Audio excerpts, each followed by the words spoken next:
The differences between the C315 and 304 His are that the 315 is only pre-shaped while the 304 has the deflectability with the septal pre-shape.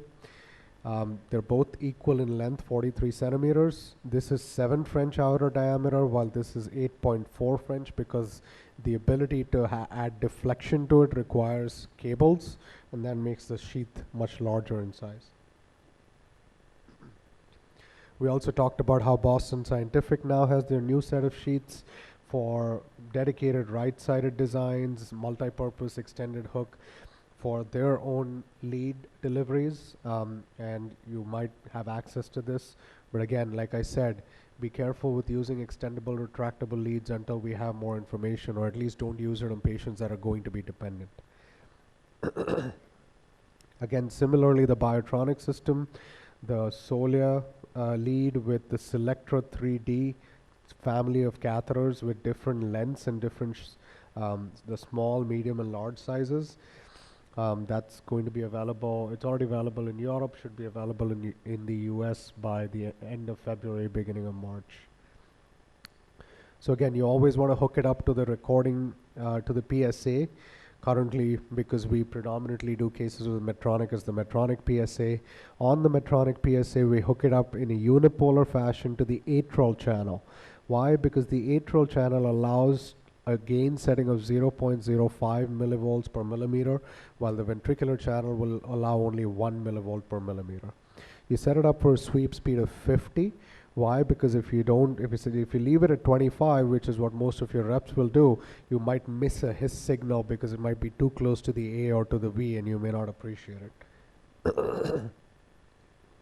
Like I said, we learned a lot by hooking these up to the EP recording system. So the more you have access to it, try to do this, because you will pick up on things that your supporting rep will not.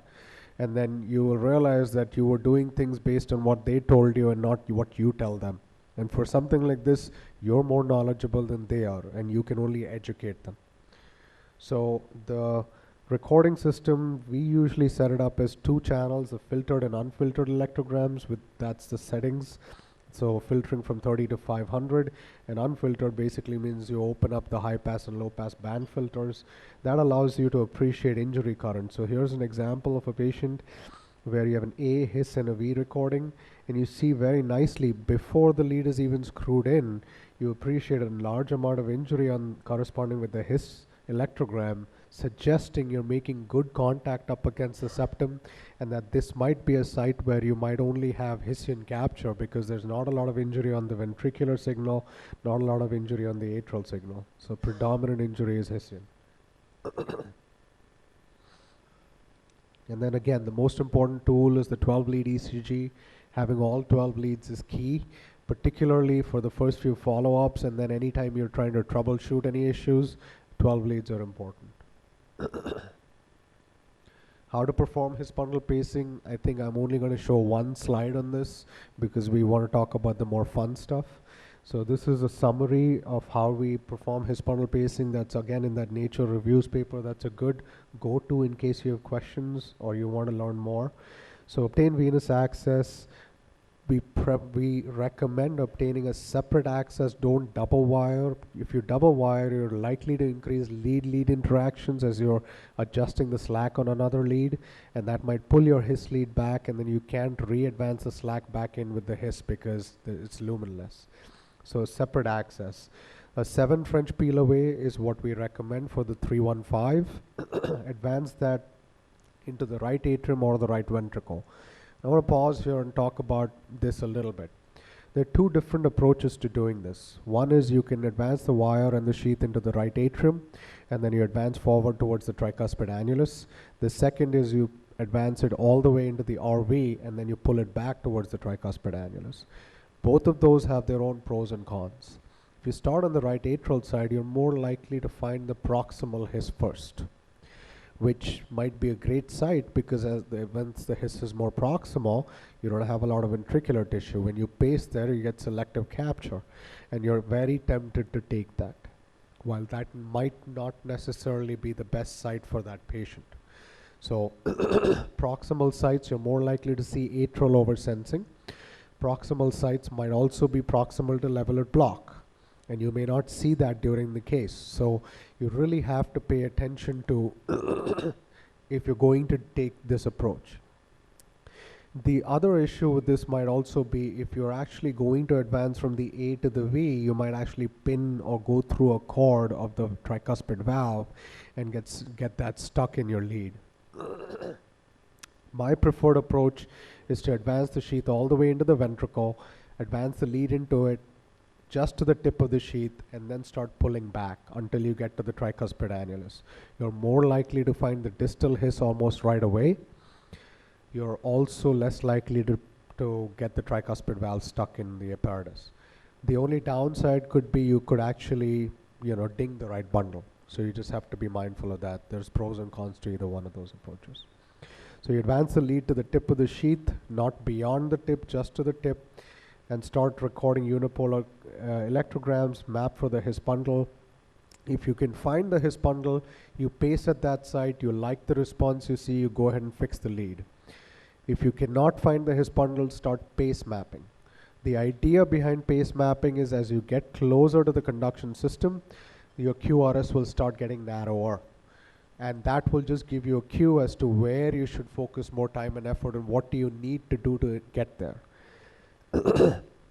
If those don't work, and you suspect that the hiss is more superior or more distal, the first step I usually do is I reshape the 315. The way to do that, you pull the entire system out of the body, leave the peel away sheath in, pull the sheath out all the way to 315, flush it, pull the dilator back in through it, and manually reshape it. So here's the proximal curve, here's the distal curve. You manually put a curve on the proximal end so it'll get you higher. You manually put a curve on the distal end if you need to get more septal. So you can manually reshape the sheath, but remember to do it with the dilator in through it, because if you do it without the dilator, the sheath is going to kink. So you can reshape it and then go back in, and hopefully that can get you to a different spot and find the hiss or deliver your lead. And if that fails, then we either go to a sheath-in-sheath approach or to the deflectable sheath, depending on what we need to achieve. So the challenging implant is what is important for all of you guys as you gain more experience. What are the challenges? So the challenges are location of disease. Anytime disease is infranodal, then it can be a more difficult case, and you have to have more patience, you have to have more experience. So intrahissian disease, bundle branch blocks are more challenging implants. Anatomical variations. Right-sided implants are oftentimes challenging for inexperienced operators. And a very enlarged heart with a massive right atrium or right ventricle causes the His bundle to get displaced, which may make it challenging as well to get to that site. So here are some modified tools that you could use in such cases. So we already talked about reshaping the C315. It can help you get higher on the AV annulus, and it can also help with right-sided implants because you can reshape it up here by the SVC innominate junction. Reshaping the 304, again, I don't think this is very valuable for you guys here, but the 304 Hiss, which has now got a septal curve, also helps. The sheath-in-sheath particularly can be very helpful for the audience here. It can provide you more distal reach. So if you realize that the right atrium, the tricuspid annulus is more anteriorly displaced, then use a sheath-in-sheath approach. How does that help? Because the CS sheath is a stiffer sheath, and that provides you the support so that the 315 can get more distal into the ventricle or at the annulus. So use a sheath-in-sheath. The one, if you only have the choice of taking one sheath, just remember this, one sheath for the CS sheath, the only option you have, take the multi-purpose right. The right-sided multi-purpose from Medtronic is, in my opinion, I have tried at least 10 different CS sheets, works more than 90% of the time, okay? And you have to cut the CS sheet so you can accommodate the length of the 315. So it can be a little bit of a challenge slitting the CS sheet after, but we can talk more about that if you guys are interested. So here's an example of reshaping the 315. So as I said, you see this is the level of the septal curve, this is the proximal curve. I put a manual curve here so it gets a little bit higher. As soon as I take the dilator out, see how much higher I can get on the AV annulus. So you can get higher on the AV annulus using this proximal curve approach. So mapping in the setting of infranodal AV block. We touched a little bit upon this, but this is very, very important. If you do not follow these steps, you will start seeing an increase in threshold, or you will start seeing loss of capture from the lead. So this happens, and a lot of the early experience cases where we've seen increase in thresholds could be related to lack of doing some of these things that we've learned over time. So things to remember. Always want to ensure that the lead is distal to the site of disease. And how do you ensure that is the case? Always map for a distal His potential. So if you have a patient with intermittent AV block or intermittent AV conduction, then on the conducted beats, make sure you're looking for that distal His. Make sure that your distal HV is short. Less than 60-65 milliseconds is probably the upper limit of what I would expect, or I would accept, not expect. Ensure that the capture threshold is low. If it is a narrow QRS, make sure your Hispano capture threshold is less than 1.5. If it's bundle branch recruitment, make sure that the bundle branch recruitment threshold is less than 2. Ensure that there is no significant Hispano access disease distal to the site of implant by pacing at a faster rate. So let's say, for example, it is a 50-year-old that needs a pacemaker. Hopefully that isn't the case, but we see that from time to time. But it's an active patient. So you probably are going to program the upper track rate to 150, 160, depending on how active the patient is. You have to pace that lead just a half a volt above his capture threshold, up to 170, 180 beats per minute. You have to go at least 10 or 20 beats per minute faster than their upper track rate. Why? Because if there's any disease distal to the tip of that lead at the time of implant, you recognize it then and there rather than find out that it happened down the road.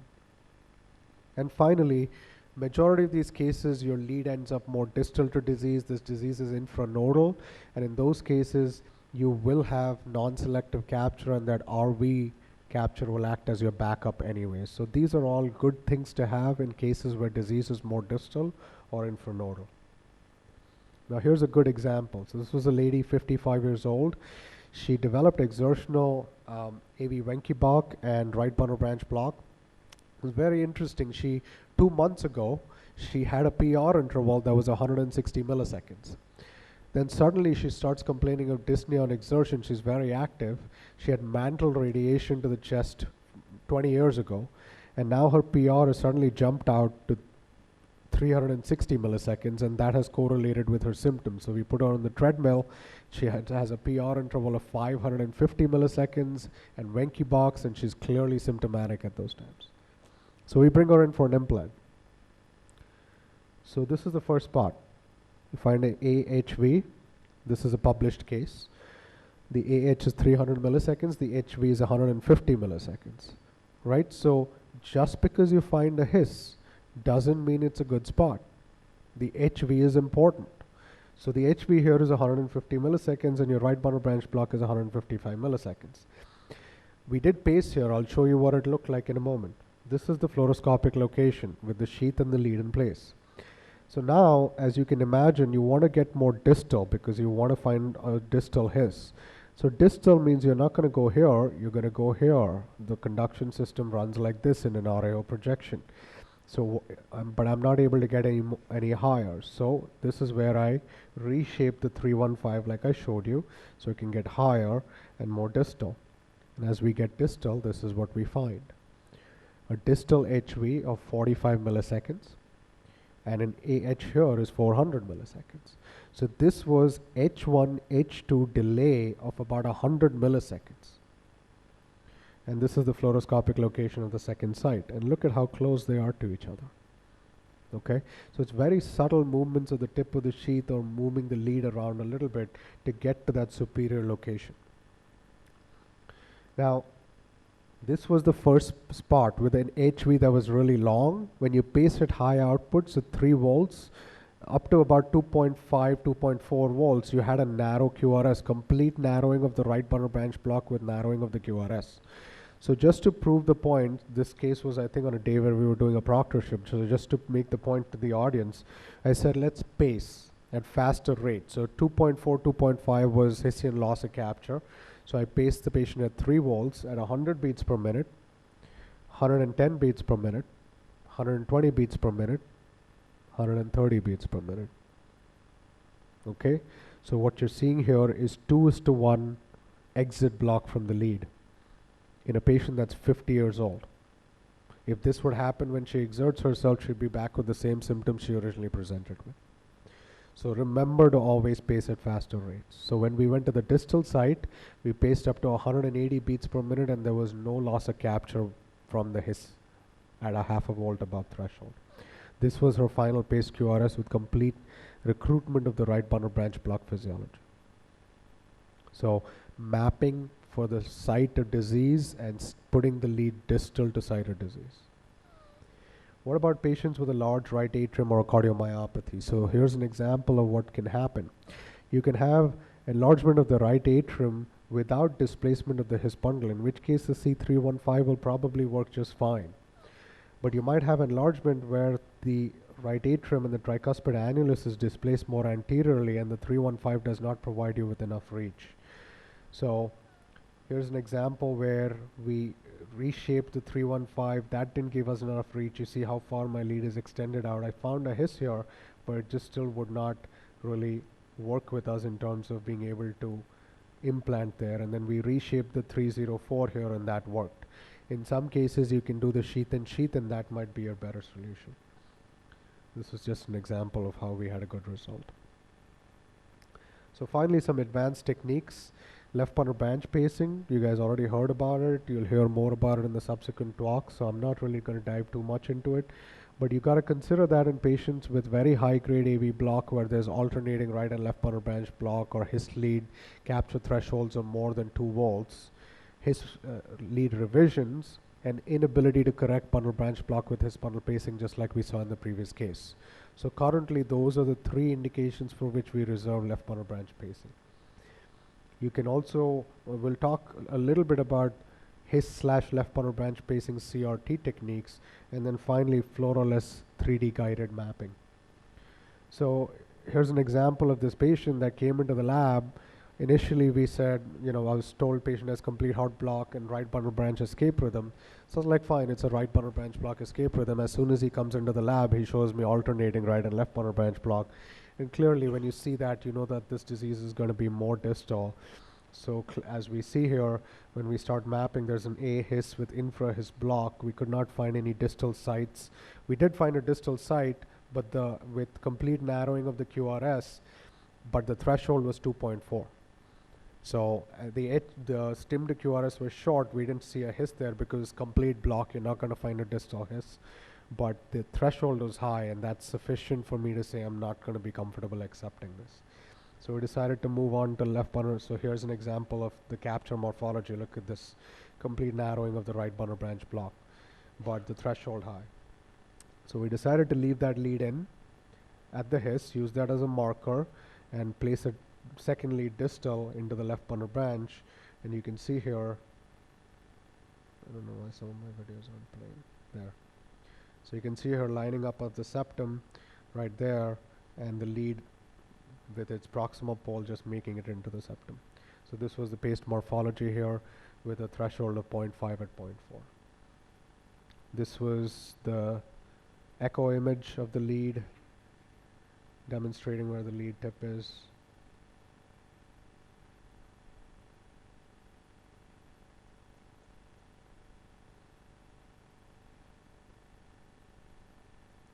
I apologize, this is stuck.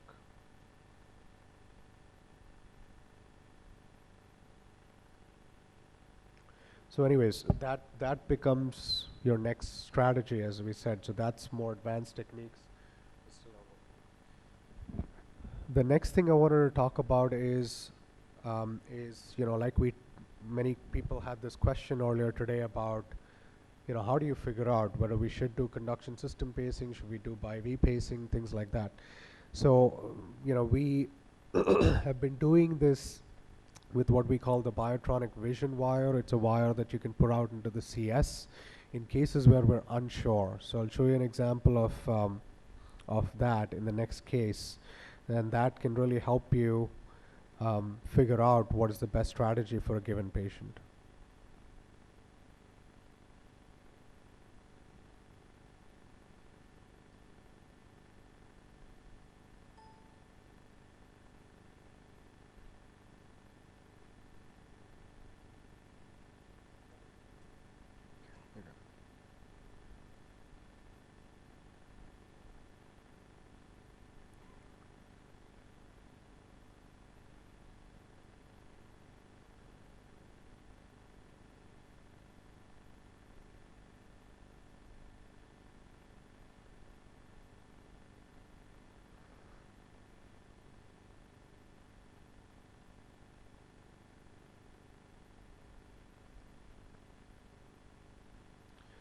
So,